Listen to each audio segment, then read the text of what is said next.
Hero Dhanush స్వీయ దర్శకత్వంలో నటించిన 50వ చిత్రమే రాయన్. రాయన్ చిత్రం ప్రపంచవ్యాప్తంగా ఈరోజు విడుదలైన సందర్భంగా ఈ సినిమా హిట్టా ఫట్టా, కథ ఏంటి అనే దాని మీద మనం విశ్లేషణ చేసుకునేటువంటి ప్రయత్నం చేద్దాం.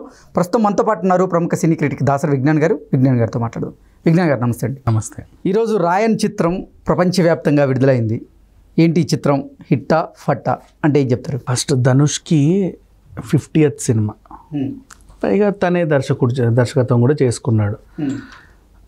బేసిక్గా ఒక పాయింట్ చెప్పాలనుకుంటున్నా, ఎప్పుడైనా సరే ఒక డైరెక్టర్ హీరో కమ్ డైరెక్టర్ చేసుకున్నప్పుడు అతని క్యారెక్టర్ని బాగా ఎలివేట్ చేసుకునేలా చూసుకొని మిగతావి జస్ట్ ఏదో ఉండేలాంటూ చూస్తాడు. ఇక్కడ ధనుష్ ఆ పొరపాటు చేయాల, అన్ని క్యారెక్టర్స్కి ఇంపార్టెన్స్ ఇచ్చి అన్ని క్యారెక్టర్స్కి బలమైన నేపథ్యం పెట్టుకున్నాడు. అది బాగా నచ్చింది. సరే, ఇంకా విషయంలోకి వెళ్తే రాయన్. ధనుష్ మనకి ఎప్పుడో రఘువరన్ బీటెక్ నుంచి అండ్ ఆ తర్వాత ఇప్పుడు కుబేరా, శేఖర్ కమల సినిమా, మొన్న సారు, అవన్నీ తెలుగు వాళ్ళకి ఎప్పుడో దగ్గర అయిపోయాడు. ఇప్పుడు ధనుష్ని మనం తెలుగు వాళ్ళలాగే చూస్తాం. మొన్న సారు సినిమా అయితే ఇక తెలుగుదే. Shekhar Kammula cinema out and out Telugu with Nagarjuna garu. ఒక అన్న, పవర్ఫుల్ అన్న, 2 తమ్ముళ్ళు, నెక్స్ట్ ఒక చెల్లి. ఈడ పవర్ఫుల్ అన్న, పవర్ఫుల్ బ్యాక్ డ్రాప్ ఉంది. కానీ చెల్లెల కోసం, తమ్ముళ్ళ కోసం సమాజంలో రజనీకాంత్ భాష లాగా సైలెంట్గా ఉంటూ చక్క పెడతా ఉంటాడు పనులన్నీ. వీళ్ళేమో సెల్వరాఘవన్ ఇంట్లో అద్దెకున్నారు. 2 తమ్ముళ్ళు, ఒక చెల్లి. చెల్లి పెళ్లి చేయాలనుకుంటాడు. ఏవేవో కొన్ని సంఘర్షణలు, నార్మల్ ఇష్యూస్, పెద్ద ఏం లేదు. వీళ్ళు ఉండే ఏరియా మన సేతు అండ్ దొరై చేతుల్లో ఉంటుంది. ఆ దొరై పాలిస్తూ ఉంటాడు. సేతు అనే ఆయన దాన్ని ఆక్రమించుకోవాలనుకుంటాడు. మన ఎస్జే సూర్య క్యారెక్టర్ అది. అండ్ అప్పుడే ఒక పవర్ఫుల్ పోలీస్ ఆఫీసర్ ఎంటర్ అవుతాడు, ప్రకాష్ రాజ్. ఈయన కూడా ఒక తండ్రి ఫ్లాష్ బ్యాక్ ఒకటి ఉందిలే. అయినప్పటికీ ఇక్కడ ఉన్న క్రిమినల్ గ్యాంగ్లన్నీ ఏరిపారేయాలనుకుంటాడు. అది ఆయన డ్యూటీ. ఈ తరహాలో సాగుద్ది. అండ్ ఎంతసేపు ఇతనికి ఏమన్నా తమ్ముళ్ళకి కానీ చెల్లికి కానీ ఏదన్నా ప్రమాదం వస్తే మాత్రం తట్టుకోలేని అన్న. కానీ అంత పవర్ఫుల్ బ్యాక్ డ్రాప్ ఉన్నా సరే సైలెంట్గా ఉండి కథ నడిపించడం, ఆయన ఎలివేట్ చేసుకుంటూ ఒక రకంగా సాగిన కథ ఇది.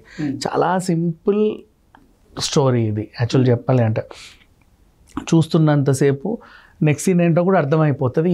ఇప్పుడు మనకు కొన్ని సినిమాలు ఉన్నాయి, సంక్రాంతి, మా అన్నయ్య, ఇలాంటివి కొన్ని ఉన్నాయి కదా, అవి అర్థమైపోతాయి చూస్తున్న కొద్ది నెక్స్ట్ ఏంటి అని. ఇది కూడా అదే తరహాలో సాగినటువంటి కథ.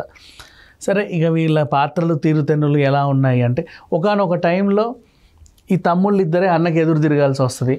ఆ చెల్లి క్యారెక్టర్ ఇంకేదో రకమైన పర్ఫార్మెన్స్ ఇస్తుంది. అసలు ఎందుకు ఇవన్నీ జరుగుతున్నాయి, ఈ కథ ఎలా సుఖాంతమైంది అనేది మాత్రం తెర మీద చూసుకోవాల్సిందే.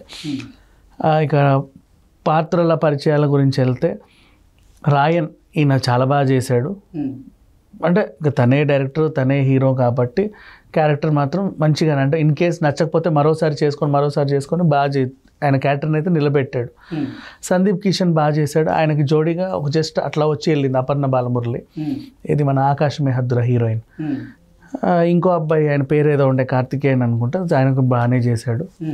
ఈ అమ్మాయి గురించి బాగా చెప్పుకోవాలి, దుషారా. అసలు ఎక్సలెంట్ పర్ఫార్మెన్స్ ఇచ్చింది. ఆమెకు అసలు కొన్ని సీన్స్ అసలు ఈమె చేయగలదా, ఇంకెవరు చేయలేరా అనే అన్నా చెల్లెళ్ళ అనుబంధం గురించి అద్భుతంగా చూపించాడు, అద్భుతంగా తెరకెక్కించాడు అంటూ. అది పండడానికి కూడా కారణం ఆ చెల్లి క్యారెక్టరే. చెల్లి క్యారెక్టర్ అసలు ఎక్సలెంట్. ఇండస్ట్రీకి దొరికిన ఇంకో జెమ్ అనుకోవాలి. అంటే తెలుగు వాళ్ళకి ఎక్కువ పరిచయం లేదు, మరి తమిళ వాళ్ళకి తెలిసేమో. ఈ అమ్మాయి ఎక్సలెంట్ పర్ఫార్మెన్స్ చేసింది. ఆ క్యారెక్టర్ ఆమెకి ఇంకా ఒక ఎసెట్ అని చెప్పుకోవచ్చు.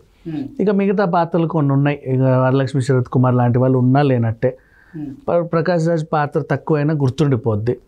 అపర్ణ బాలమురళి కూడా తక్కువైనా గుర్తుండిపోద్ది. ఇంకొంతమంది ఏదో వాళ్ళ పరిధి మేరకు బాగానే నటించారు. ఓకే, నెక్స్ట్ ఇకపోతే బ్యాక్గ్రౌండ్ మ్యూజిక్ గురించి మాట్లాడుకోవాలి. ఏఆర్ రెహమాన్ తన ఇది నిలబెట్టాడు. సినిమా మొత్తం భుజాల మీద వేసుకొని నిలబెట్టడానికి ట్రై చేశాడు. బీజిఎం బాగుంది, కానీ పాటలే పంట కింద రాయిలా ఉన్నాయి. ఇది ఏంటో అర్థం కాల. ఒక జాతర పాట వస్తుంది, అది ఎందుకు వచ్చింది అంటే అందరు ఎమోషన్గా ఉండిలా ఉన్నప్పుడు ఒక జాతర పాట వచ్చిపోద్ది. అది ఎందుకు వస్తుందో తెలియదు, ఎందుకు వెళ్ళిందో తెలియదు. పోనీ ఒక పాట అన్నా మనసుకు హత్తుకునేలా ఉందా, వినసొంపుగా ఉందంటే అది లేదు. ఇంతకుముందు ప్రచారం చేసుకోవాలి, నేను రేపు వస్తున్నాను అని నేను చెప్పాలా. డైరెక్టర్ రిలీజ్ చేశారు, అయినప్పటికీ మంచి స్పందనే వస్తుందిలే, ప్రాబ్లం ఏం లేదు. అంటే ఎంత అనుకున్న కథ అయినా సరే ధనుష్ తెలిసిన స్టోరీని కూడా కొంచెం డిఫరెంట్గా ప్రజెంట్ చేశారు. కెమెరా యాంగిల్స్, ఎడిటింగ్ ఇదంతా బాగుంది, మరి క్రిన్స్ ఏం లేదు. సో ఆ రకంగా నిలబెట్టుకునే ప్రయత్నం అయితే చేశాడు. బ్యాక్గ్రౌండ్ మ్యూజిక్ ఎలా ఉంది? ఏఆర్ రెహమాన్ ప్రాణం పెట్టి చేశాడు, కానీ పాటలు వింటే ఈయన అసలు ఆస్కార్ మ్యూజిక్ డైరెక్టర్నా అనిపించేలాగా ఇచ్చాడు. చాలా సింపుల్గా సాదాసీదాగా ఇచ్చాడు. ఒకవేళ ముందే పాటలు రిలీజ్ అయ్యి ఈ పాటికి సినిమా ఫ్లాప్ అయ్యేదేమో, సీరియస్లీ అలా ఉన్నాయి సాంగ్స్. బీజిఎం అయితే అసలు ఏమి సంబంధం లేని సీన్స్ని కూడా బీజిఎంతో నిలబెట్టే ప్రయత్నం అయితే చేశాడు.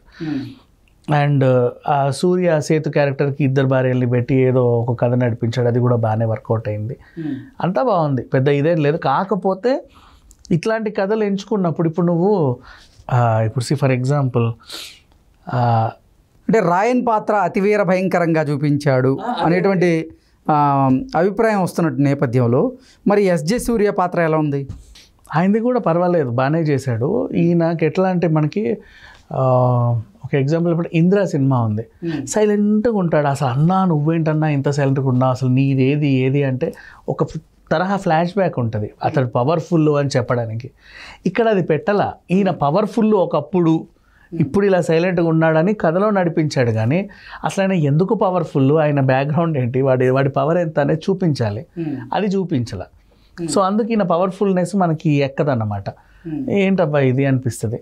సరే లుక్అవుట్ వైజ్ బాగానే ఉన్న, అందరూ కూడా డీ గ్లామర్ మేకప్లే. కానీ ఈ అరవ ఇది ఉంటుంది, పైత్యం ఉంటుంది కదా ఫైట్లలోనూ అక్కడ ఇక్కడ, అది ఎక్కువ కనబడ్డది ఈ తమిళ ఫ్లేవర్ అంతా కూడా. అంటే తమిళ వాళ్ళు అయితే చూసి హీ అంటారు, కానీ తెలుగు వాళ్ళు చూసి ఏంటిది అంటారు, ఆ రకంగా ఉంది.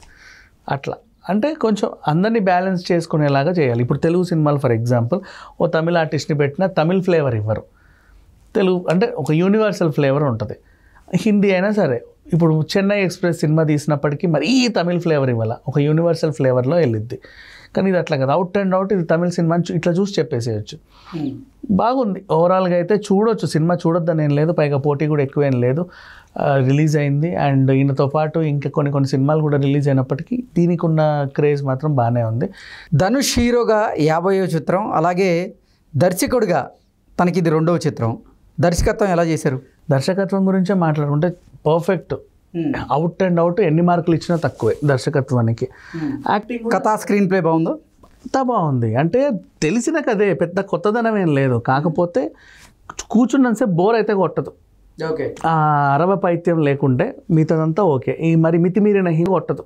ఓకే, ఆ అరవ పైత్యం లేకుంటే మిగతాదంతా ఓకే. ఈ మరి మితిమీరిన హింస ఎక్కువ అయిపోయింది. అంటే పనున్నా లేకున్నా, అవసరం ఉన్నా లేకున్నా మరీ ఎక్కువ దారుణంగా కొట్టడం, హింసించడం, రక్తపాతాలు కొంచెం ఎక్కువ అయ్యాయి. కానీ ఓవరాల్గా ఓకే, నాట్ బ్యాడ్. ఓకే, ఇంతకీ మూవీ హిట్టా ఫట్టా? మూవీకి నేను ఇచ్చే రేటింగ్ 3.5/5. అంటే కొంచెం ఈ రక్తపాతాలు అవి ఎక్కువ అయ్యాయి అండ్ తెలిసిన కదే కాబట్టి. అంటే 3.5 అంటే హిట్టేగా ఆల్మోస్ట్, ఆఫ్ కోర్స్ నాకు అనిపించింది అలా. ఓకే, ఓకే అండి, thank you so much. Thank you so much.